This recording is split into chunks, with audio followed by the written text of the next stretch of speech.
يهده الله فلا مضل له ومن يضلل فلا هادي له ونشهد أن لا إله إلا الله وحده لا شريك له ونشهد أن سيدنا نبينا ورسولنا وحبيبنا وشفيعنا وإمامنا وسندنا وأفضلنا وأكرمنا وأعلانا وأولانا ومولانا محمدًا عبده ورسوله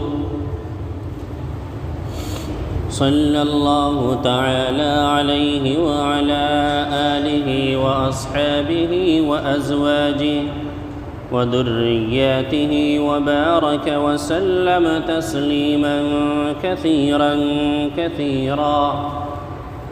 أما بعد فأعوذ بالله من الشيطان الرجيم. بسم الله الرحمن الرحيم. شهر رمضان الذي أنزل فيه القرآن هدى للناس وبينات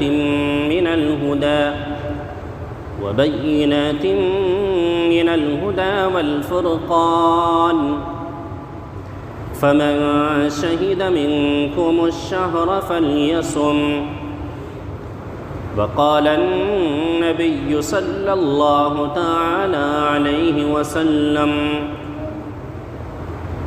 من قام رمضان إيمانا واحتسابا غفر له ما تقدم من ذنبه أو كما قال عليه الصلاة والسلام. صدق الله مولانا العلي العظيم وصدق رسوله النبي الكريم ونحن على ذلك لمن الشاهدين والشاكرين والحمد لله رب العالمين. محترم و مکرم،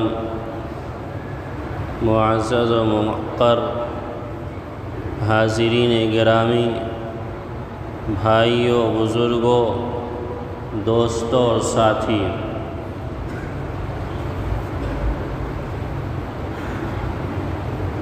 اللہ تعالیٰ نے کائنات کو بنایا.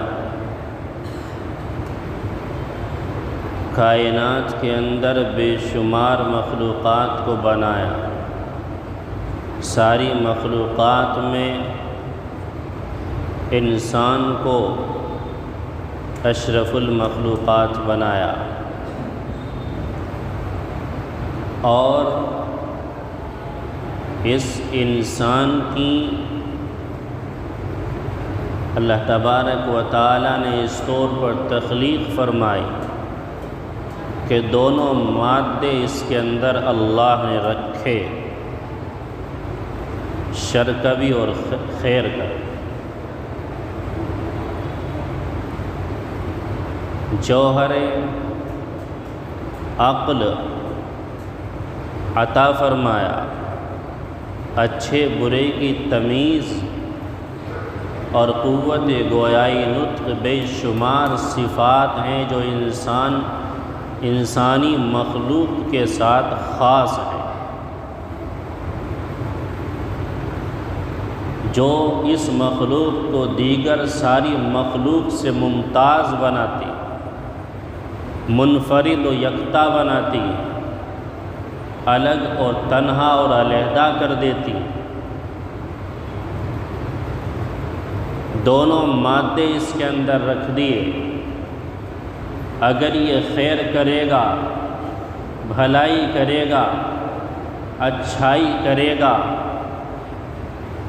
اپنی عقل کو صحیح طور پر استعمال کر کے جائز اپنائے گا، حلال کھائے گا، اللہ کی مرضیات پر چلے گا، جس نے اس کو پیدا کیا اس کی بندگی اور اس کو رب مان کر، خالق و منعم حقیقی مان کر زندگی بسر کرے گا تو پھر اس کے لیے جنت کو بنایا، ابد الاباد کی، ہمیشہ ہمیش کی، لامتناہی کبھی ختم نہ ہونے والی زندگی کا نظام اور ایسے انعام و اکرام کا نظام، عیش و عشرت و سکون کی زندگی اس کو ملے گی جس کو بیان نہیں کیا جا سکتا، جو ناقابل بیان بھی ہے، ناقابل سماع بھی ہے، ناقابل تصور و خیال بھی ہے، نہ سوچا جا سکتا، نہ بیان کیا جا سکتا، نہ کسی کوئی کان اس کو سن سکتا۔ بس جتنا نبی پاک علیہ السلام نے اللہ کے آخری نبی محمد عربی سرکار دو عالم صلی اللہ تعالی علیہ وسلم نے بیان کر دیا، اتنا ہی بیان کیا جاتا ہے، اور اس پر ہم یقین رکھتے ہیں۔ اگر یہ انسان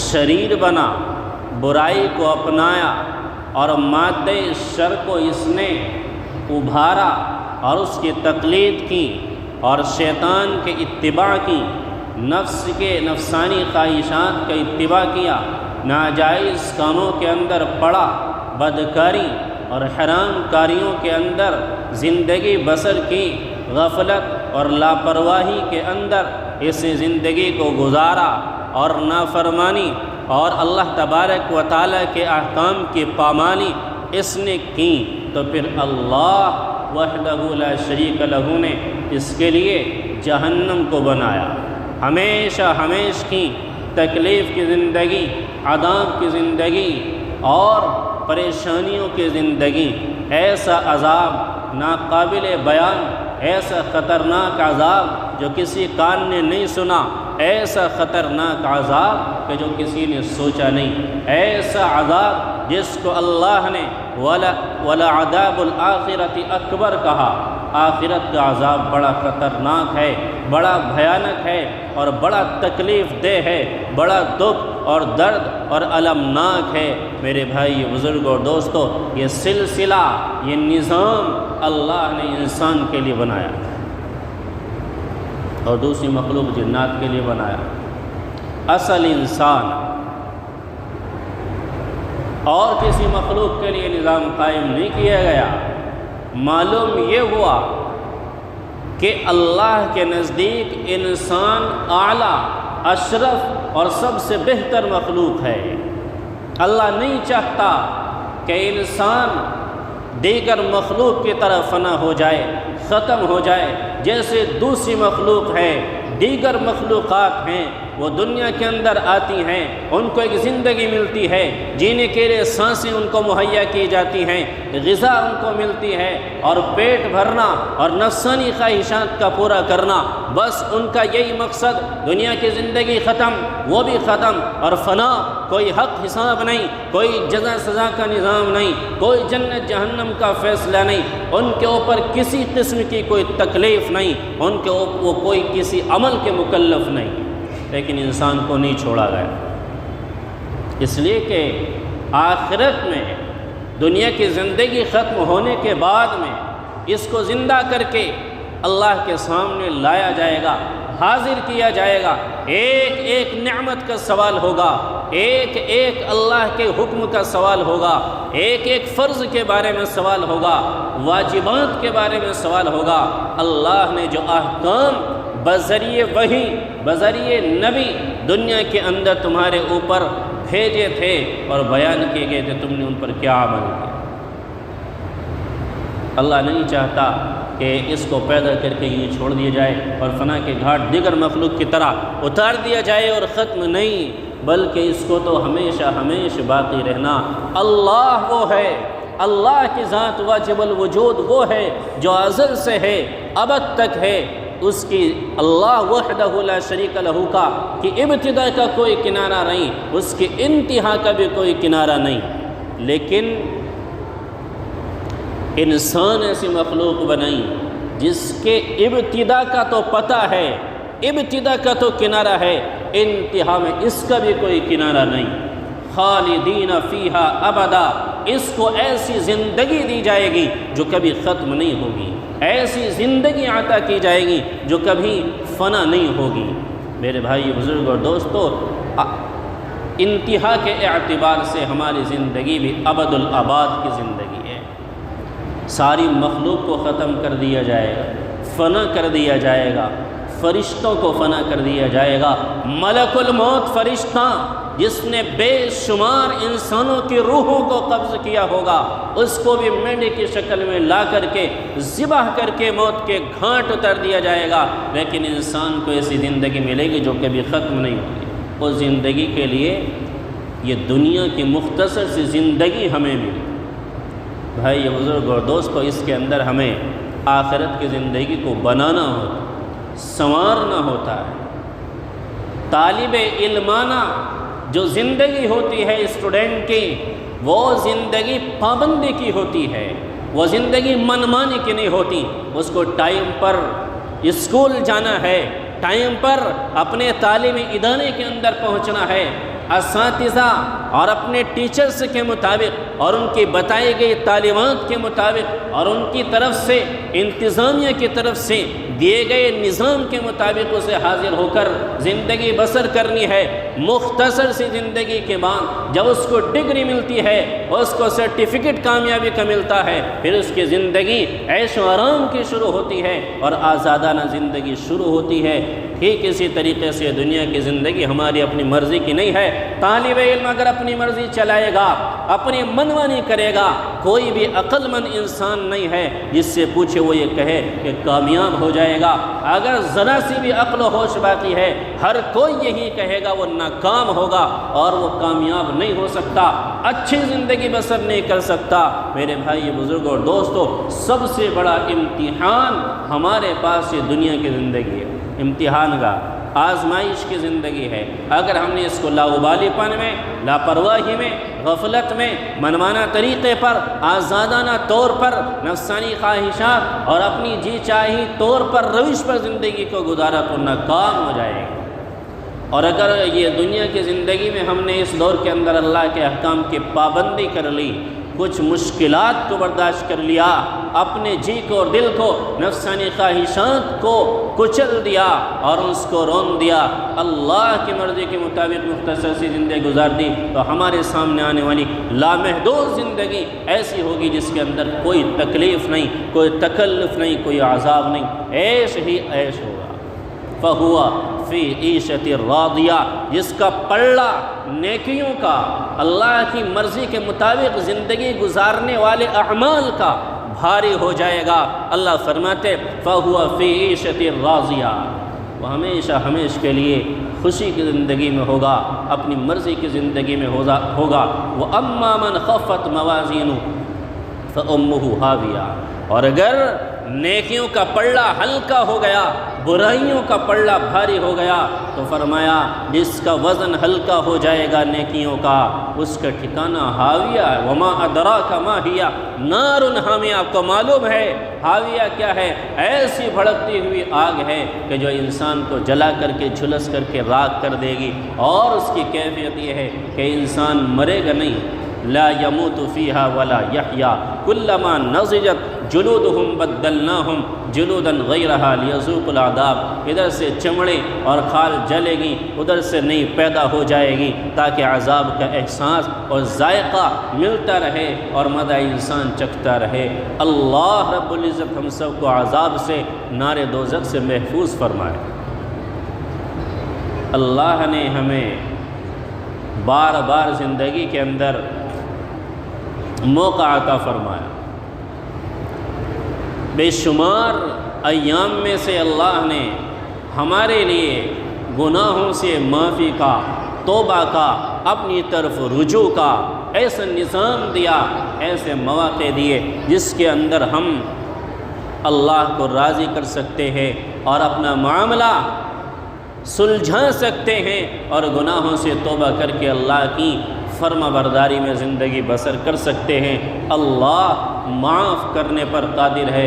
ان اللہ لا یغفر ان یشرک بہ ویغفر ما دون ذلک لمن یشاء، ہر گناہ کو اللہ معاف کر دے گا سوائے شرک کے، ہر چیز کے اوپر وہ قادر ہے۔ لہذا اگر ہم توبہ کرنے اللہ کی طرف رجوع کرے اللہ ہمیں معاف فرما دے گا۔ معافی کا موقع، مغفرت کا موسم، برکتوں کا اور رحمتوں کا نظام اور میلہ اور سیل رمضان المبارک کا مہینہ جس کی آمد قریب ہے، جس کی آمد ہے میرے بھائی بزرگوں اور دوستوں، بہت جلد رمضان المبارک کا وہ عظیم الشان مہینہ جس میں آسمان کا نظام بھی تبدیل ہو جاتا ہے، زمین کا نظام بھی تبدیل ہو جاتا ہے، آسمانوں کے اوپر کا، زمینوں سے نیچے کا، تحت السنا تک کا نظام خداوند قدوس کے حکم سے تبدیل ہو جاتا ہے، بے شمار انقلاب اللہ کی طرف سے ہوتا ہے اور رحمتوں کے دروازے کھول دیے جاتے ہیں اور جنتوں کے دروازوں کو کھول دیا جاتا ہے،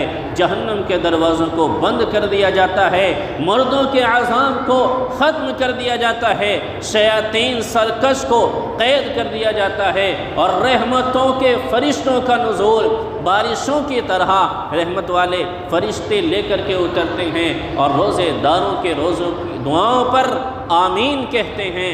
ایسا مبارک مہینہ آ رہا ہے، اس کے استقبال کی تیاری اور اس کے اعمال کی تیاری ہر ایک مرد مومن کو، ہر ایک مرد مسلمان کو کرنی چاہیے۔ اللہ کے نبی صلی اللہ علیہ وسلم چاند دیکھتے تو دعا پڑھتے، صحابہ کرام چاند دیکھتے تو دعا پڑھتے۔ چاند کو دیکھ کر یوں تکتے نہیں رہنا چاہیے، چاند دیکھنا بھی سنت ہے۔ چاند کا جب وقت ہو، جب 29 تاریخ شعبان کی چاند دیکھنے کا اہتمام کرنا چاہیے اور اسے تکتے نہیں رہنا چاہیے، منہ اٹھا کر یوں دیکھنا نہیں چاہیے، بلکہ چاند پر جب نظر پڑ جائے دعا پڑھ کے نیچے نگاہ کر لینی چاہیے۔ ایمانی اور اسلامی طریقہ یہی ہے کہ نبی پاک علیہ السلام نے ہمیں بتلایا۔ اللہم اہلہ علینا بالامن والایمان والسلامت والاسلام ربی وربک اللہ ہلال خیر ورشد، فرمایا اے اللہ، چاند دیکھنے کے بعد یہ دعا پڑھی جائے، اے اللہ تو اس چاند کو ہمارے اوپر ایمان کے ساتھ اور امن اور حفاظت کے ساتھ نکال دیجیے، اسلام کے ساتھ اور سلامتی کے ساتھ عطا فرمائیے۔ اور آگے فرمایا چاند کو خطاب ہے، اے چاند تیرا پروردگار بھی اللہ، میرا پروردگار بھی اللہ ہے، اور فرمایا یہ چاند خیر کا ہو، رشد کا ہو، ہدایت کا ہو، عافیت کا ہو اور نیکی کا ہو، یہ دعا ہمیں کرنی چاہیے اور رمضان کی تیاری پہلے سے کر لینی چاہیے۔ تمام اعمال کے لیے ہم خود تیار ہو جائے۔ رمضان آ رہا، ایک لمحہ بھی، ایک سیکنڈ بھی نا قدری کی نہ گزر جائے۔ یہ وہ مبارک مہینہ ہے کہ جس کے اندر قرآن کا نزول ہوا، جس کے بارے میں اللہ نے فرمایا یہ میرا مہینہ، اللہ نے فرمایا کہ اس کے اندر قرآن کو نازل کیا گیا، اور جس نے، اللہ نے فرمایا فمن شہید منکم الشہر فلیصم، جو مرد مومن اور عورت اس کو پائے، اس کو دیکھ لے اور اس مہینے کے اندر داخل ہو جائے، وہ اس کے روزے رکھے۔ روزے رکھنا فرض ہو جاتا ہے۔ فمن شہید منکم الشہر فلیصم۔ لہذا میرے بھائیو، بزرگوں اور دوستو، ہمیں رمضان مبارک کے ایک ایک لمحے کی، ایک ایک گھڑی کی قدردانی کرنی ہے، اور جو موقع گنہگاروں کی بخشش کا اور مغفرت کا آ رہا ہے ہمیں اس کو گنوانا نہیں۔ کتنے ہمارے ساتھی دوست و احباب تھے، متعلقین تھے گزشتہ رمضانوں میں، وہ ہمارے ساتھ تھے، آج نہیں ہیں۔ ہم کل آئندہ ہوں گے یا نہیں ہوں گے اللہ کے علم میں ہے۔ جو موقع ہماری زندگی میں آ رہا ہے اللہ سے دعا کرے اور کوشش کرے خیریت سے، عافیت سے اس کی قدردانی کی توفیق عطا فرمائے، اور ہم سب اپنی آخرت کے لیے کوشش کریں۔ اللہ عمل کی توفیق عطا فرمائے۔ وآخر دعوانا ان الحمد للہ رب العالمین۔